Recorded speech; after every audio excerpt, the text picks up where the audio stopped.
प्रिय विद्यार्थियों, मैं डॉक्टर दीपक साल्वी, सहायक आचार्य, चित्रकला विभाग, राजकीय महाविद्यालय सागवाड़ा, आप सभी को मैं अपने नए ई लेक्चर में स्वागत करता हूं। और हम इस नए ई लेक्चर में कुछ आगे विषय के बारे में हम पढ़ाई करेंगे, जो इस प्रकार है। विद्यार्थियों, पिछले ई लेक्चर्स के माध्यम से मैंने आपको प्रागैतिहासिक कला के बारे में और प्रागैतिहासिक कालों के निर्धारण के बारे में बताया था, समझाया था। यदि किसी विद्यार्थी को कोई समस्या हो पिछले ई लेक्चर में, तो आप मुझसे संपर्क कर सकते हैं। प्रागैतिहासिक कला कैसे हुई, कैसे उसका निर्धारण किया गया, ये सभी चीज़ों को हम पुराने ई लेक्चर में समझे हैं। अब हम आगे की कड़ी में, ई लेक्चर में आगे की कड़ी में भारत के प्रमुख प्रागैतिहासिक कला के बारे में और भारत के प्रमुख प्रागैतिहासिक स्थलों के बारे में अध्ययन करेंगे, समझेंगे, सुनेंगे और समझेंगे। आशा करता हूँ कि ये व्याख्यान भी आपके लिए अत्यंत उपयोगी होगा, जो कि पिछले व्याख्यान रहे हैं। तो प्रिय विद्यार्थियों, प्रागैतिहासिक कला के हमें भारत में कई जगह शिलाचित्र, प्रागैतिहासिक चित्र देखने को मिले हैं, जिसमें मध्य प्रदेश, दक्षिणी भारत इत्यादि स्थानों पर विशेष तौर पर हमें प्रागैतिहासिक कला के अवशेष, शिलाचित्र देखने को मिले हैं, जिसमें हम सर्वप्रथम मध्य प्रदेश के प्रमुख स्थलों के बारे में जानकारी लेंगे। मध्य प्रदेश, जो कि भारत का हृदय भी कहा जाता है, यहाँ पर हमें कई स्थानों पर प्रागैतिहासिक कला के शिलाचित्र देखने को मिलते हैं। मध्य प्रदेश के प्रमुख क्षेत्रों में पंचमढ़ी, होशंगाबाद, भीमबेटका, सिंघनपुर आदि क्षेत्रों में हमें प्रागैतिहासिक शिलाचित्र देखने को मिलते हैं, जो कि इस प्रकार हैं। पंचमढ़ी यह स्थान महादेव पर्वत श्रृंखला में स्थित है। इस क्षेत्र को प्रकाश में लाने का श्रेय, इसकी खोज D.H. गार्डन ने की थी।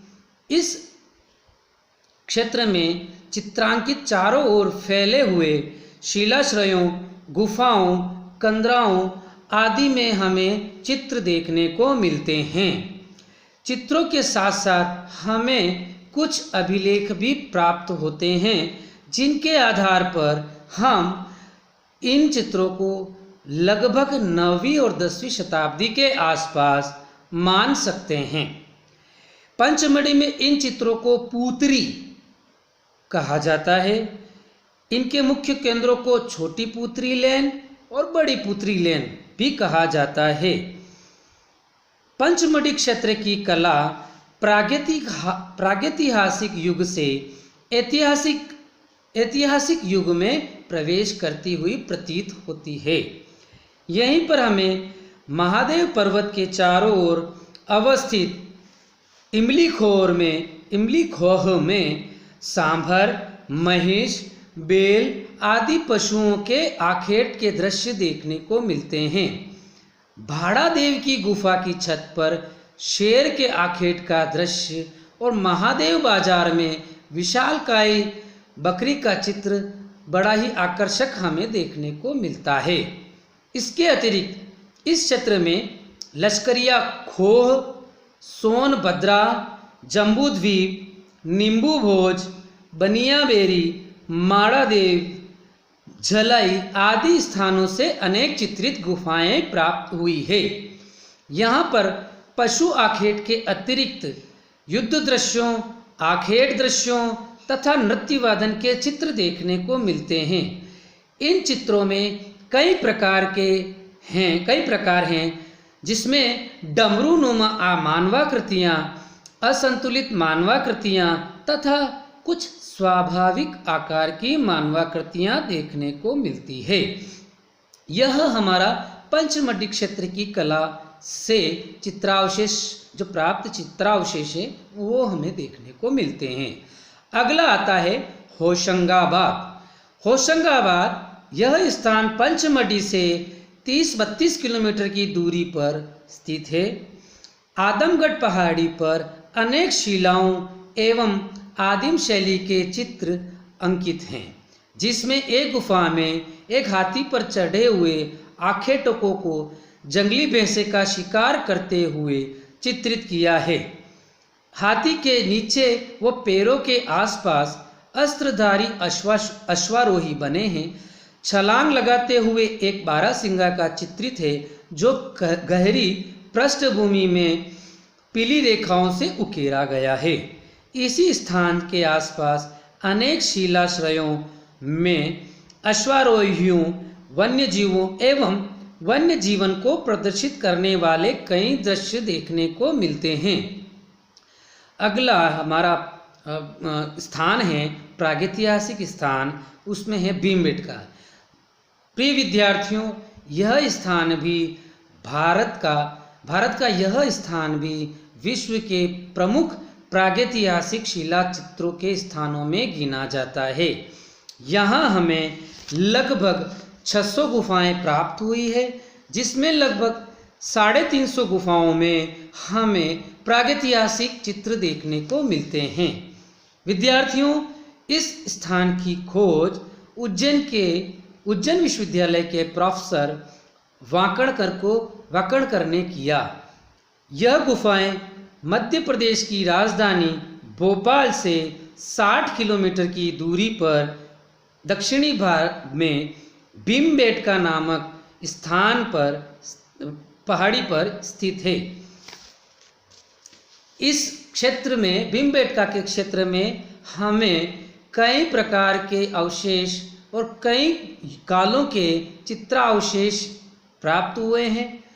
यहाँ के चित्रावशेष लगभग 30,000 से 10,000 ईसा पूर्व के हैं। इस पहाड़ी क्षेत्र में, जैसा कि पहले बताया है, कि हमें अनेकों गुफाएं प्राप्त हुई है। यह कहा जा सकता है कि यह प्रागैतिहासिक चित्रकला का एक संग्रहालय है, जहां हमें विभिन्न प्रकार के प्रागैतिहासिक चित्र देखने को मिलते हैं। यहाँ के प्रमुख चित्रों में या यहाँ के प्रमुख चित्रों के विषयों में शिकार दृश्य, हिरण, बारहसिंगा, सूअर, रीछ, जंगली भैंसे, घोड़े, हाथी, अस्त्रधारी घुड़सवार आदि के चित्र देखने को मिलते हैं। यहाँ पर आखेट दृश्यों और इन दृश्यों के अतिरिक्त मानव का जानवरों के साथ में अंतरंग संबंध, यानी कि पशुपालन करते हुए भी दिखाया गया है। इस क्षेत्र के चित्रों में पीले, लाल, गेरू, श्वेत, श्याम, हरे रंगों का प्रयोग अधिक किया गया है। सिंघनपुर, नया स्थान हमारा सिंघनपुर। यह स्थान मध्य प्रदेश की रायगढ़ रियासत में स्थित है। सिंघनपुर के चित्रों की खोज 1910 ईस्वी में W. एंडरसन ने की। इसके पश्चात 1913 और 1917 ईस्वी में क्रमशः अमरनाथ और पर्सी ब्राउन ने इन चित्रों की व्याख्या की, इन पे शोध किया, इनके ऊपर शोध लेख प्रकाशित किए। यहाँ पर हमें लगभग 50 के आसपास गुफाएं देखने को मिलती है। यहाँ एक सुरंगनुमा गुफा भी देखने को मिली है, जिसमें पशुओं का अंकन अधिक देखने को मिलता है, जिसमें घोड़ा, बारहसिंगा, हिरण, भैंसा, सांड, खरगोश आदि जानवरों का सजीव चित्रण है। यहीं पर एक गुफा की दीवार पर जंगली सांड को पकड़ते हुए, भालों से प्रहार करते हुए शिकारियों का अंकन बड़ा ही आकर्षण चित्र है। चित्र में सांड को कुछ आकृतियों द्वारा चारों ओर से घेरे हुए हैं। कुछ पशु हवा में उछल रहे हैं तो कुछ जमीन पर पड़े हैं। इसी गुफा की एक दीवार पर दूसरे चित्र में घायल भैंसा पूरी तरह से तीरों से अपना दम तोड़ रहा है और पास ही में शिकारियों का दल उसके मरने के इंतजार में खड़ा हुआ है। प्रिय विद्यार्थियों, मध्य प्रदेश के इन क्षेत्रों के अतिरिक्त हमें रायसेन, रीवा, पन्ना, सागर, बस्तर, ग्वालियर शिवपुरी क्षेत्र और चंबल नदी घाटी क्षेत्र में प्रागैतिहासिक शैलचित्र देखने को मिलते हैं। अब प्रिय विद्यार्थियों, मैं अब उत्तर प्रदेश के प्रमुख प्रागैतिहासिक स्थानों के बारे में आपको बताना चाहूँगा कि यहाँ पर किन किन क्षेत्रों में हमें प्रागैतिहासिक चित्र देखने को मिलते हैं। यहाँ के प्रमुख क्षेत्रों में मिर्जापुर क्षेत्र प्रमुख है। इस गुफा चित्रों के प्रसंग में इस क्षेत्र का बड़ा ही महत्व है। यह क्षेत्र मिर्जापुर जिले से 30 किलोमीटर की दूरी पर स्थित है। विंध्याचल पर्वतमाला में कैमूर पर्वत श्रृंखलाओं के सोन नदी के घाटी में यह क्षेत्र स्थित है। इस क्षेत्र से लगभग 100 से अधिक चित्रित गुफाएं एवं शिलाश्रय प्राप्त हुए हैं, जहां पर गुफाओं की छतों एवं दीवारों पर हमें प्रागैतिहासिक मानव की अभिव्यक्ति के प्रमाण देखने को मिलते हैं। अगला है लिखुनिया क्षेत्र। लिखुनिया क्षेत्र की गुफा की दीवारों एवं छतों पर विविध प्रकार के आखेड़ दृश्यों का, पशु दृश्यों का, नृत्यवादन दृश्यों का आदि का आलेखन हमें देखने को मिलता है, जो कि हमें आदिम निवासियों की कला प्रियता और सौंदर्य बोध का सजीव परिचय देखने को मिलता है। इन चित्रों में कुछ घुड़सवार, कुछ अस्त्रधारी घुड़सवार हथिनी की मदद से जंगली हाथी को पकड़े हुए दर्शाया है। घुड़सवारों के हाथों में लंबे लंबे भाले हैं। एक अन्य चित्र में नृत्यवादन करते हुए समूह का भी अंकन गुफा की दीवारों पर देखने को मिलता है। अगला क्षेत्र हमारा सोहरोह घाट क्षेत्र आता है। इस गुफा में शाही के आखेट, हाथ की छापें, जो कि बहुत महत्वपूर्ण है, क्षेपांकन विधि जिसे कहते हैं, उसका भी अंकन हमें देखने को इस क्षेत्र में मिलता है।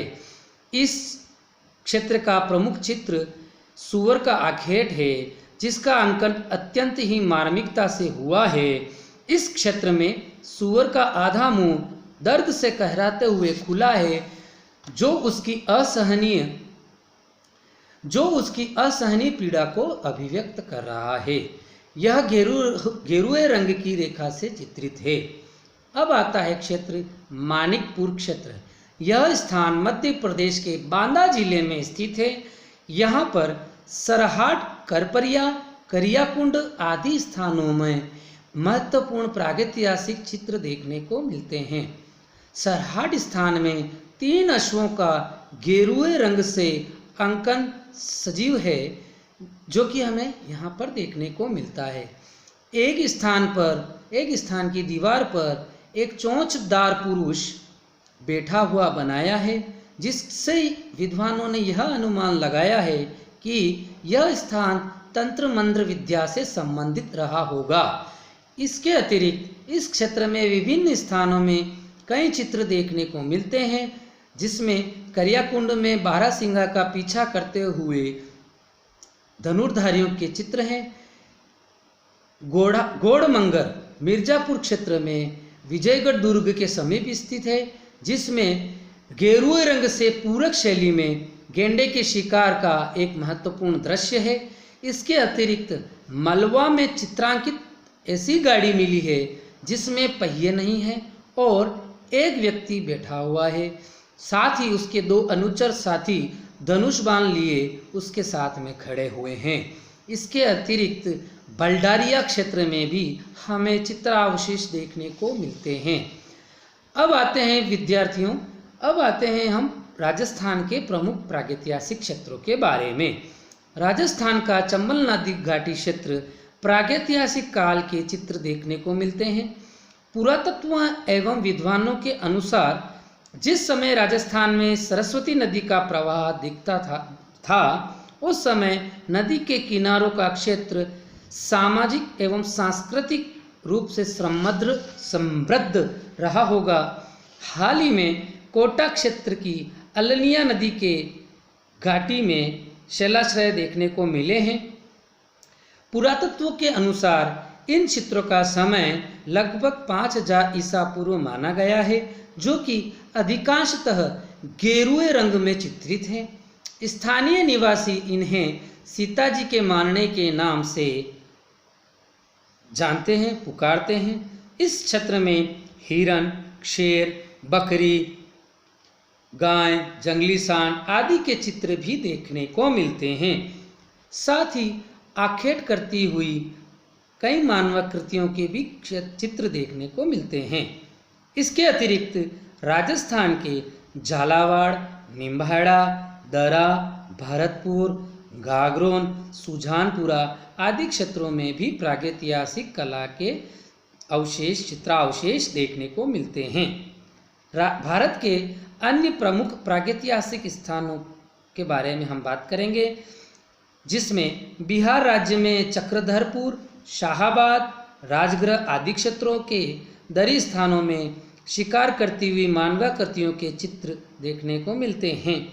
उड़ीसा के सुंदरगढ़, विक्रमपोल आदि क्षेत्र प्रमुख हैं।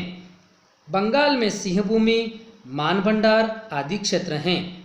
दक्षिणी भारत के प्रमुख स्थानों में रायचूर, कुप्पगल्लू, वसवनगुडी, बालचकार, किष्किंधा, केरल और तमिलनाडु क्षेत्र के मलाबार, एडक्कल आदि स्थानों में प्रागैतिहासिक चित्रों की बहुलता है। अतः इन सभी क्षेत्रों से प्रागैतिहासिक चित्रावशेषों से अनुमान लगाया जा सकता है कि भारत में हजारों की संख्या में चित्रावशेष देखने को मिले हैं और इन पे अभी भी शोध कार्य चल रहा है। तो प्रिय विद्यार्थियों, हमने इस ई लेक्चर में भारत के प्रमुख स्थानों पर अवस्थित प्रागैतिहासिक चित्रों के अवशेष और उनके स्थानों के बारे में पढ़ा, सुना और इन चित्रों के प्रमुख विषय क्या क्या रहे हैं, किन किन रंगों में इन चित्रों को चित्रित किया गया है।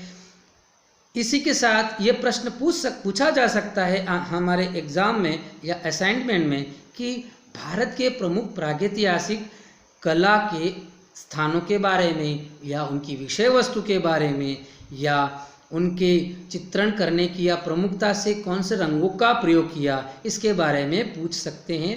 तो कृपया विद्यार्थियों इसका हमें अध्ययन करना चाहिए। धन्यवाद।